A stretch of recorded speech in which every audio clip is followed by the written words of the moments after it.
ایک تو عامر میر صاحب یہ جو آپ کو جس نے بھی بات بتائی ہے آپ کے دوستوں نے،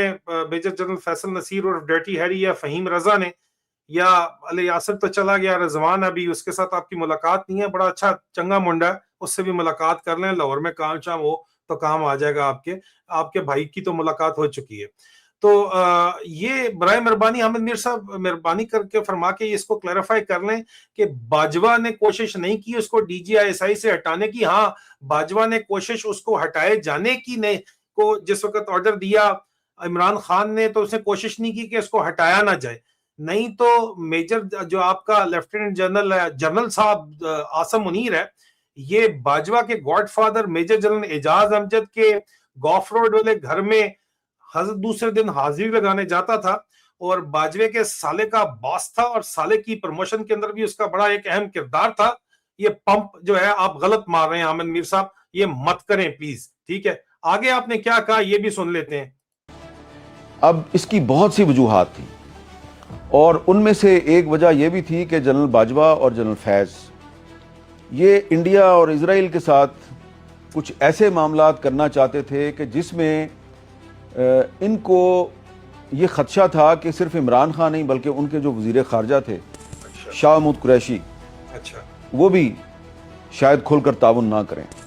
اچھا عامر میر صاحب ذرا کلیریفائی کر لیں یہ ادھر ادھر سے پلیز یار، یہ باریک والے کام، آپ تو خیر بہت بڑے صحافی ہیں، دنیا آپ کو جانتی ہے،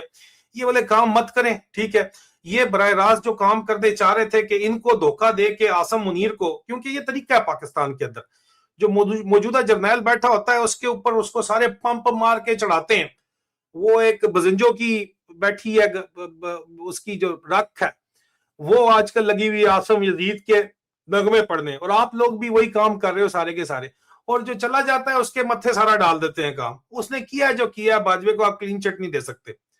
کرے نا احتساب یہ عاصم منیر اس کا۔ عاصم منیر جو ہے وہ کیا آپ کے خیال میں ٹرمپ سے تیسری دفعہ جو ملاقات کرنے جا رہا ہے امریکہ، وہ اس کا ولیمہ کھانے جا رہا ہے نیا والا؟ نہیں سر، وہ یہی اسرائیل کے اندر ہی پاکستان کی فوج کو لگانے کے پیسے طے کرنے جا رہا ہے، ان کو پیسے کم لگ رہے ہیں، ڈالر کہتا ہے مجھے نوٹ دکھا، میں ڈالر دکھا، میرا موڈ بنے، آپ کہہ رہے ہیں کہ جناب اس نے سودا نہیں کیا، یہ فلی آن بورڈ تھا سر۔ پاکستان کی جو کشمیر کا سودا ہوا ہے وہ 2006 میں جنرل مشرف کے دور میں ہی ہو گیا تھا، اس کے بعد عاصم منیر جب D G I S I تھا تو مجھے بلا کے پالیسی بتائی گئی تھی D G I S P R کی طرف سے کہ آپ نے پالیسی نیریٹو یہ بنانا ہے کہ جناب ابھی کشمیر وشمیر کو بھول جاؤ، کشمیر کا سودا باجوے سے پہلے جنرل مشرف کے دور میں، کیانی سے بھی پہلے مشرف کے دور میں ہو چکا تھا، یہ سارے جرنیل آن بورڈ تھے۔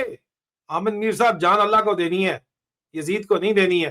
اور آپ لوگ سارے کے سارے لائن کے اندر یہ جو نیریٹو بیچ کے اس کی عظمت کے قصے کرنے کی کوشش کر رہے ہیں اور اس کو بنیاد المرصوص کے بعد جو چڑھا رہے ہیں، یہ آپ لوگ غلط کر رہے ہیں سر، مت کریں، یہ زیادتی کر رہے ہیں آپ لوگ۔ یہ ابھی جا کے وہاں پہ سودا جو اس وقت بات ہو رہی ہے کہ فلسطین والے خلاف ہیں، مسلمان خلاف ہیں، اپنی فوج اپنے مولوی خلاف ہیں، جو سامنے مولوی بٹھائے میں وہ بھی خلاف ہیں، پھر بھی جا رہا ہے، پیسوں کا جھگڑا ہے، ان کا پیسوں کا جھگڑا ہے، ٹرمپ سے جا کے طے کر رہا ہے۔ اس نے آفر نہیں کی اردن کے کنگ سے جا کے، اس نے کیا بات کی ہے بھائی؟ یہ خود آفر کر رہا ہے کہ ہم جو ہے Pakistan stabilisation, Gaza stabilisation force کا حصہ بنیں گے، جا کے حماس کو ہم ڈسارم کریں گے، ہمیں ڈالر ذرا صحیح طریقے سے دو، پہلے کوئی اندر ڈالر مالر سٹ ہو ہماری جانی کے اندر۔ اگلا جو ہے آئی ایم ایف کی قسط سے اوپر کی بات ہی نہیں کرتا، اس کو گودی میں اس نے بٹھایا ہوا ہے، یہ جا کے ٹرمپ کی گودی میں بیٹھا ہوا ہے۔ اسرائیل کے ساتھ جتنے بھی سافٹ ویئر خریدے گئے احمد میر صاحب، یہ D G I S I تھا، $4 ملین کے سافٹ ویئر خریدے گئے ہیں اسرائیل سے اسپائنگ کے، وہاں پہ جا کے کیا باتیں کر رہے ہو یار آپ؟ آگے سنتے ہیں آپ نے کیا فرمایا ہے، یہ بھی ذرا سن لیں۔ اور پھر انہوں نے جون 2019 میں ایک دن اتوار کا دن تھا، اور انہوں نے جنرل عاصم منیر صاحب جو ہیں ان کو آئی ایس آئی کی سربراہی سے ہٹوایا، ان کو لگا دیا کور کمانڈر گجرانوالا، اور پھر جنرل فیض امید جو ہیں یہ آئی ایس آئی کے سربراہ بنے۔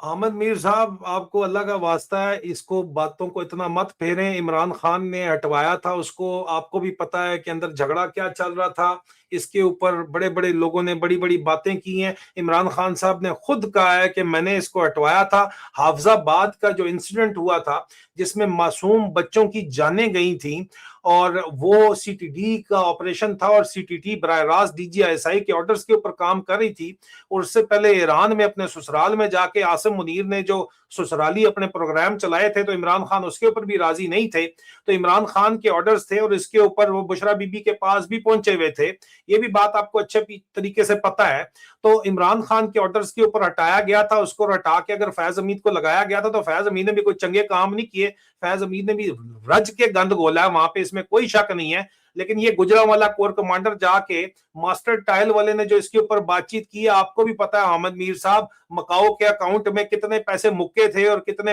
$ڈالر گئے تھے, اور جو خط ماسٹر ٹائل والے شیخ صاحب نے لکھا تھا وہ بھی میاں صاحب والی جڑی گل ہے وہ سب کی سب پورے پاکستان کو پتا ہے کہ اس نے کتنے پیسے مانگے تھے. انیوا ابھی آپ اس کو امیر المومنین بنانے کی جو کوششیں کر رہے ہیں, آپ کے ساتھ ساتھ پورا میڈیا, مت کریں سر, جان اللہ کو دینی ہے, یزید کو نہیں دینی, خدا کا خوف کریں. آگے آپ نے کیا فرمایا ہے یہ بھی ذرا کلیئر کر لیں. بہت زیادہ جو پمپ مارا جا رہا ہے, سانڈے کا تیل بیچا جا رہا ہے پاکستانی میڈیا میں, مجبوری کے تحت بات کر رہے ہیں. آپ کو براہ راست بھی کہا تھا اظہر نوید حیات کے اوپر بات کر لیں, آپ کو لگا شاید کوئی عادل راجہ آپ کو جو ہے دھمکی شمکی دے رہا ہے. سوال تو آپ نے کیا تھا, اس پہ گل نہیں کر دے تو سی, وہ بھی ریٹائرڈ بیٹھا ہے نا, گل کر لو نا. تھوڑے تو گولی چلائی سی, ایسے اس نے چلائی تھی گولی احمد میر صاحب آپ کے اوپر, یہ نظر آ رہا ہے یہاں پہ, یہ دیکھیں یہ بوتھا نظر آ رہا ہے آپ کو, اس بوتھے نے گولی چلائی تھی آپ کے اوپر. آج بھی کہتا موقع ملا تو میں احمد میر کو نہیں چھوڑوں گا. ایسے گل کرو نا سر, بڑی طاقت ہے ابھی تو آپ کی. حاضر سروس جتنے بھی ڈی جی سی وغیرہ سے آپ کو بھی 1 to 1 احمد میر صاحب کریں نا, اس کے اوپر بات کیوں نہیں کرتے آپ پمپ مارے, پوچا مارے, آپ ڈیٹس پہ غور کریں, ٹائمنگ پہ غور کریں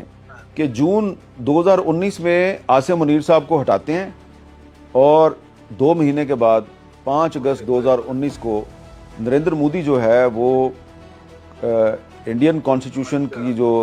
آرٹیکل 370 اور 35 ہے اس کو سسپینڈ کر دیتا ہے, اور مقبوضہ جموں کشمیر کا جو خصوصی سٹیٹس ہے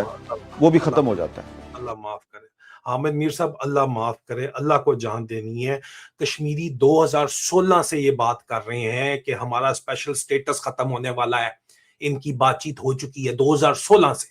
آپ 2019 کی بات مار کے پمپ مارے ہیں عاصم منیر سے ملا کے, کچھ تھوڑا بہت تو کوئی تھوڑی تو مطلب کوئی خیال کر لیں یار, اتنا بھی مت پمپ مارے ہیں. سانڈے کا تیل بیچنے کی بھی لمٹ ہوتی ہے یار.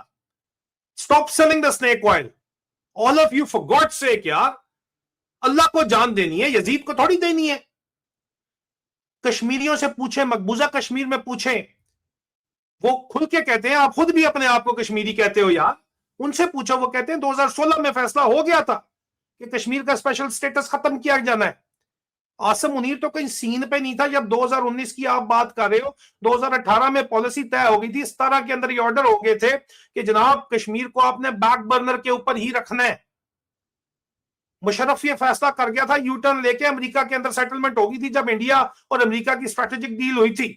اور اب عاصم منیر کو کیونکہ کوئی پبلک سپورٹ نہیں ہے, پاپولر لیڈر صرف عمران خان ہے جس نے اس کی منجی ٹھوکی ہوئی ہے, تو یہ مولویوں کو لگا کے ملا ملٹری الائنس, دن کو ملا منیر, شام کو چاچو وسکی جو بنا ہوا ہے, اور یہ نیا ریوائیول کرنا چاہتا ہے اینٹی انڈیا سینٹیمنٹ کا, اور نئی جنگیں چھیڑنا چاہتا ہے, اور کشمیر کا سودا دوبارہ سے بیچنا چاہتا ہے. تو آپ لوگوں کو لانچ کر دیا گیا ہے یار, کچھ تو خدا کا خوف کرو. کیا یہ بندہ نہیں تھا, یہی عاصم منیر نہیں تھا جس نے 24 نومبر 2024 کو سے 26 نومبر 2024 کو اسلام آباد قتل عام کروایا, اس کے احکامات کے اوپر ہوا ہے؟ اس کی کیوں نہیں بات کرتے ہو احمد میر صاحب؟ آپ لوگ سارے کے سارے اس پہ بات نہیں کرتے ہو. لال مسجد تو چلو پرانی ہوگی جو مشرف نے کیا تھا, اس پہ تو آپ بولتے ہو. 9 مئی 2023 کو جو ملٹری انٹیلیجنس نے فیک فالس فلیگ آپریشن جو کروایا ہے اور اس کے بعد جو ڈرامہ چلایا ہے, اس پہ تو بات آپ لوگ نہیں کرتے ہو. پاکستان ہے جی, مجبوری ہے ہماری, ہم نے چلنا ہے. احمد میر صاحب وہ روزانہ خبروں, روزنامہ خبریں کی 2 نمبر پیج سے آگے نکل آؤ. ابھی آپ بہت بڑے صحافی ہو گئے ہو یار, ابھی بڑی دنیا آپ کو سنتی ہے. یہ چورن بیچنا چھوڑو ان فوجیوں کا. اور ٹھیک ہے آپ بات بھی کر جاتے ہو درمیان میں, ادھر ادھر بیلنس آپ نے بڑا اچھا رکھا ہوا ہے احمد میر صاحب, ویری ویل ڈن. لیکن یہ سڑے کا تیل نہیں بکنے والا جو بیچنے کی کوشش کر رہے ہیں یہ لوگ, یہ میں آپ کو بتا دوں. اس کو ہم جگہ جگہ اس کو سوال کریں گے, اس کو ہم نہیں جانے دیتے سر اس طرح.